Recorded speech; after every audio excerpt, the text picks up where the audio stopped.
So, servus, grüß euch und willkommen zurück. Wie gesagt, wir bauen gerade das Pure zusammen ein und jetzt geht es darum, wie muss das Möbel vorbereitet sein. Ihr seht, ich habe hier ein Standardmöbel vor mir stehen und ihr braucht da eigentlich überhaupt nicht viel machen.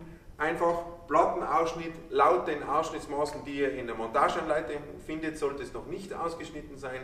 Oft, wie ihr wisst, ist ja bei euch so, dass die Platten schon vorgeschnitten sind, da braucht ihr da gar nichts machen. An der Hinterwand, an der Rückwand des Möbels, wie ihr seht, habe ich mir die Rückwand an der richtigen Stelle ausgeschnitten. Die Daten dazu findet ihr auch hier in der Montageanleitung.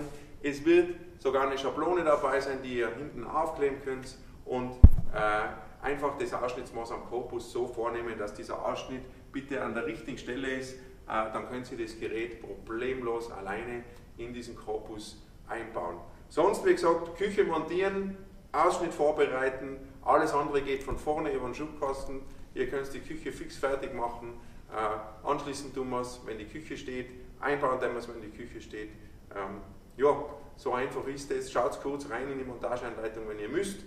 Sonst verwendet die beiliegende Schablone, es sind die Daten alle sauber drauf, klebt euch das mittig auf und führt den Ausschnitt aus. Und das ist schon alles, was ihr an Vorbereitung habt für Möbel. Und dann wären wir bereit, das Gerät in das Möbel auch schon einzusetzen. Und das zeige ich euch im nächsten Schritt.